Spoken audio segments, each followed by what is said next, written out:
Marcus Reed steps forward and says, "You sure you can handle something heavier than a broom?" "Grandpa." Laughter spreads like loose gravel. Phones lift, and the range becomes a small theater. The jab lands precise, rehearsed, a ritual among young men. Harold Finch was 82. He sweeps with a patient economy, the broom moving in steady arcs that collect brass. He keeps his head low. Marcus cradles the M40A6 and taps the stock like a prize. A private calls the 1,000-yard distance, and the line leans in. Marcus smiles as if he owns the moment. Harold accepts the rifle without show, fingers finding wood and metal as if meeting old friends. He rests the butt and settles his cheek, breathing by feel rather than sight. The motion is precise because it is habitual, not because it seeks applause. A narrow strip of leather on the sling darkens under Harold's thumb, a small worn crease. The touch summons a memory, a damp sling, and a name that sits like a stone. He keeps the moment private and small. Marcus had nudged the scope 2 clicks when backs were turned, a tiny sabotage. He steps back and watches for the miss, certain of a laugh and a clip to share. His grin is loud and practiced. From the tower, Rupert Vance watches posture and gait through binoculars, old instincts alive. He reads the economy of movement training carves into a body, and his face tightens. Rupert reaches for a line in his contacts he has not used in years, a route for sealed files. He keys red ledger. Back on the line, the gunnery sergeant shifts and clears his throat, unease threading the prank. Phones remain raised, but the laughter thins and becomes witness. Harold slides into position as if taking a chair he has known for decades. He does not peer through the scope. He lets weight and wind answer for him. The world narrows to a single thread, and his breathing steadies. Marcus waits for the flinch he paid for, confidence taut like wire. Rupert's hand tightens on the radio, and something in the room tilts toward consequence. The 2 clicks in Marcus's palm feel suddenly like confession. A single report cuts the held breath, clean and precise. A faint steel ping answers from far down range, and the monitor reveals a hole dead center of the head plate. Silence replaces laughter as the reality settles in. Colonel Aldridge walks forward and offers a salute held with ritual care. General Carver joins, and the salute becomes an action of collective respect.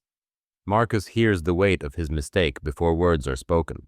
Rupert descends and speaks a flat order. Lock devices. Secure footage. Men move because order is a language they know. The prank is secured as evidence, and the incident becomes something the corps must reckon with. Harold eases the rifle to the bench and touches the broom like a ledger entry. He says, "Good rifle. Poor glass." A small line without triumph. The room waits, and command has yet to decide. Marcus Reed repeats, "You will miss it, old man," with a bright, hungry grin. The line tenses like a wire. Phones up, laughter poised to drop. The air tastes of spectacle. Harold Finch breathes deep and settles his cheek to the stock. Fingers sure and slow. He does not peer through the scope. He measures by feel and the old ledger of muscle memory. The motion is quiet and exact. Marcus had nudged the windage earlier. 2 small clicks done when shoulders turned. He steps back, eyes fixed, ready for the failure he has already rehearsed in his head. Pride sits heavy in his chest. A private chuckles and mouths the distance again, trying to make sport of the moment. The sound dies when Rupert Vance in the tower narrows his view through binoculars. Posture suddenly all attention. Recognition is a small, stubborn thing in a seasoned eye.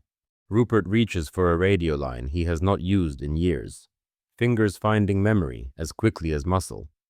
He keys red ledger and waits, the tone flat and official, the kind that opens sealed doors. The pause that follows carries weight. Back at base, Rupert speaks into the handset and says, "There is a man on Stone Bay who matches a restricted entry." The reply is a clipped request for identification and a pause that tastes like permission to look where most do not. Procedure clicks into motion. Colonel Aldridge at Quantico, reads a code on a secure screen, and the name hits like a dropped coin. He types Ghost of Asha Valley into a search that is meant to be unopened. Then he inhales and directs immediate checks. Priority 1, he says, and the room moves. On the line, Marcus jests again to cover the thinning bravado. You ready then, old man?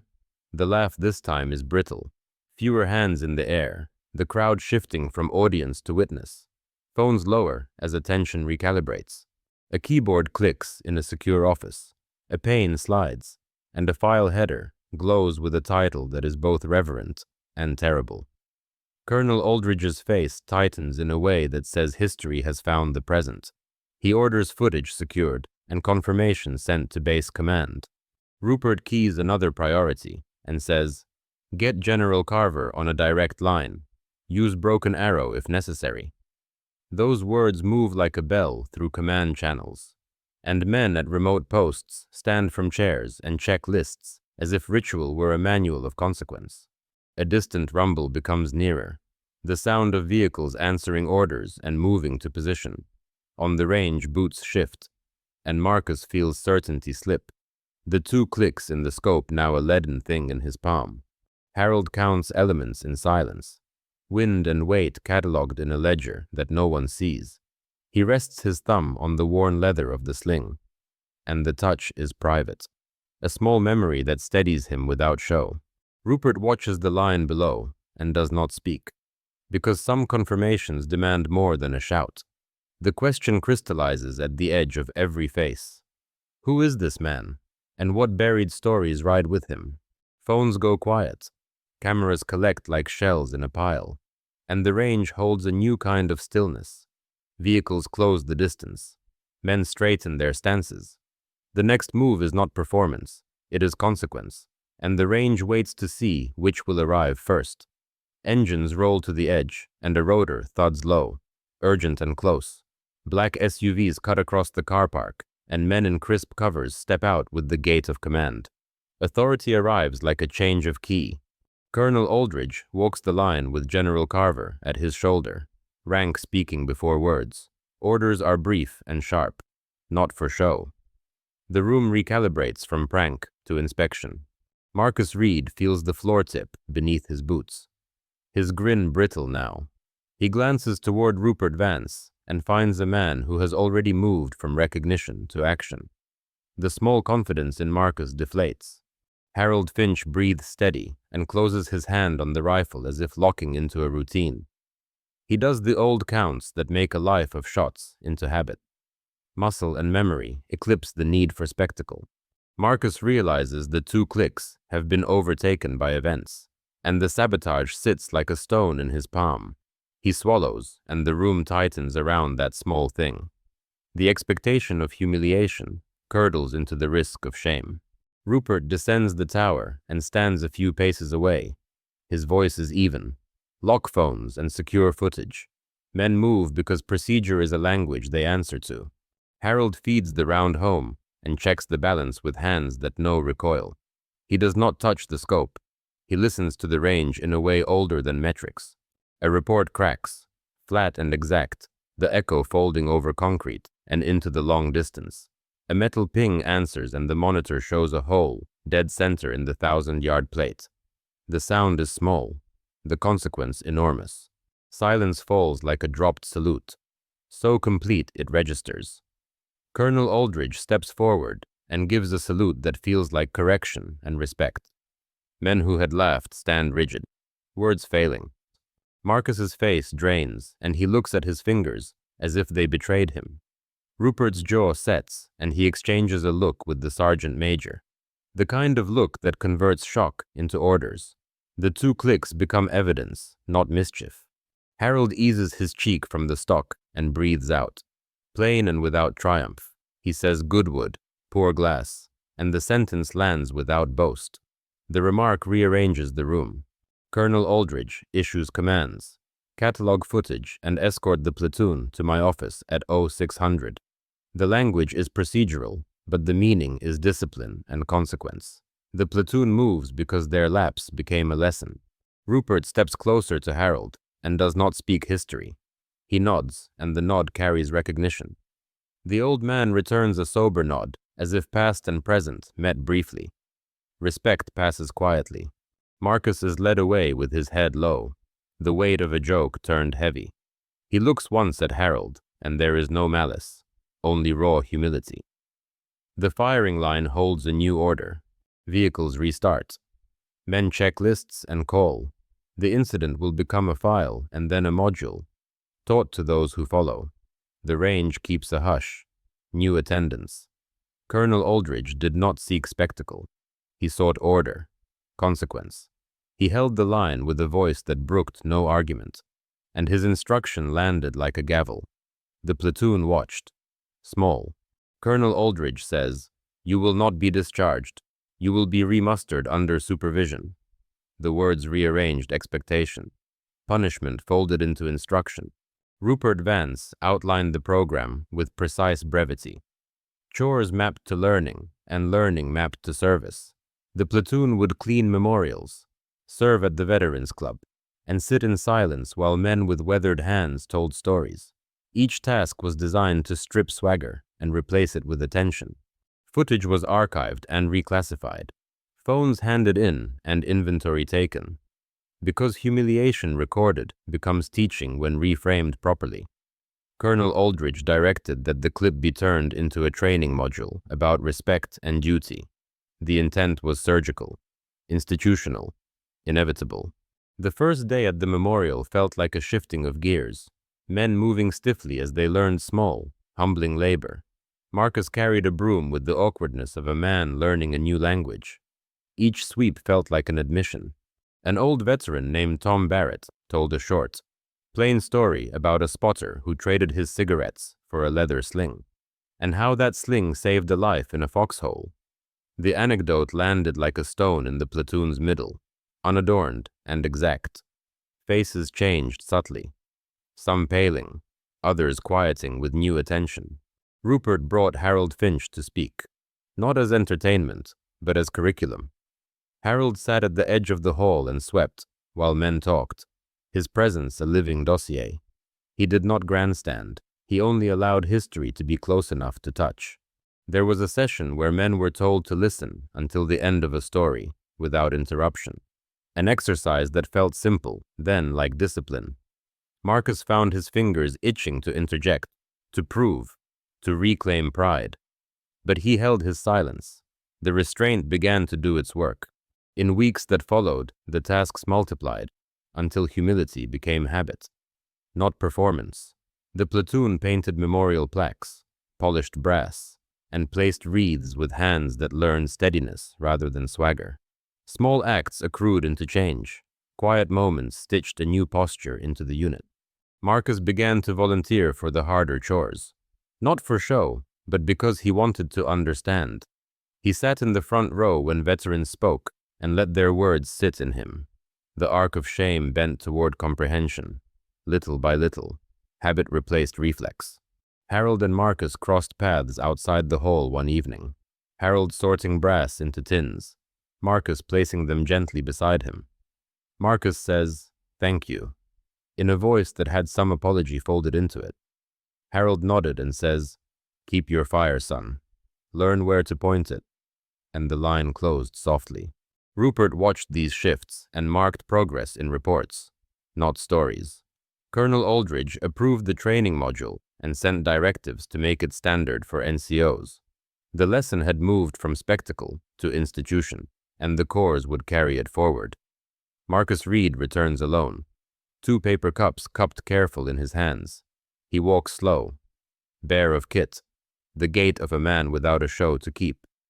He stops at Harold Finch and holds out 1 cup with both palms, awkward and earnest. Harold takes the cup and their fingers brush, a contact small but decisive. Marcus says, "I came to apologize," and the words are tight, raw at the edges. Harold listens without surprise, his face a map that has long since learned how to hold judgment. They stand with the broom between them, a simple rhythm keeping time while no one speaks.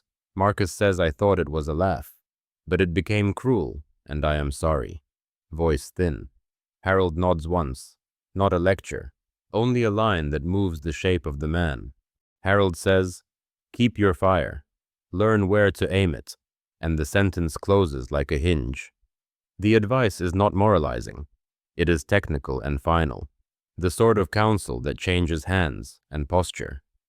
Marcus lets the words sit, and something in his shoulders eases without noise. Rupert Vance watches from the doorway and allows the moment to complete itself. He notes small things, how a man apologizes and how another accepts. The anatomy of repair. The platoon elsewhere continues tasks turned honest, bricks of humility stacked into habit. Colonel Aldridge signs the final directive, and the training module goes live across the base. Footage is re-edited with veteran testimony, names given weight and context. Not spectacle. General Carver attends the first session and listens, his presence a seal that institutionalizes the lesson. At the VFW, Tom Barrett tells a brief story about a spotter and a leather sling, and men listen until the last word. Marcus repeats the spotter's name under his breath, as if returning something lost. A small rite of memory. The private who once filmed now volunteers to catalog archives, hands steady where they had been idle.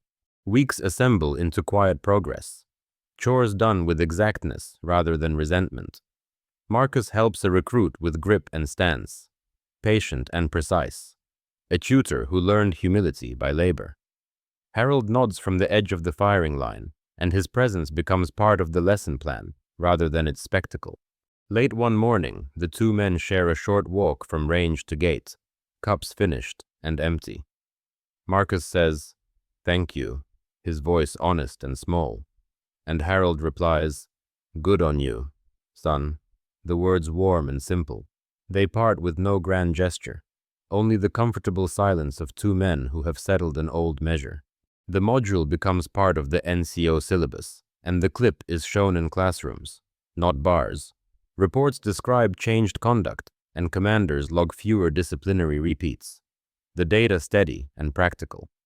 Someone files a note that respect is teachable, and pedagogy has replaced punishment for now. The final image is quiet. Two generations sharing coffee at the firing line. A small altar of repair. The lesson is neither sermon nor triumph. It is an adjustment of hands, an altered habit that will be passed on. And somewhere, a young private watches them and wonders which stories he will carry. Harold Finch never needed to prove himself. His hands had already spoken, in languages most of us will never understand. But Marcus Reed needed to learn what true strength looks like, not the bravado of youth, but the quiet dignity of a man who's carried consequence and still chooses grace. That worn leather sling held more history than any medal, and that single shot taught more than any lecture ever could. The question we must ask ourselves is this: when we hold power over others, do we wield it to diminish or to teach? Do we mock what we don't understand, or do we pause long enough to recognize that every ordinary person might be carrying extraordinary weight? Humility isn't weakness, it's the courage to see clearly,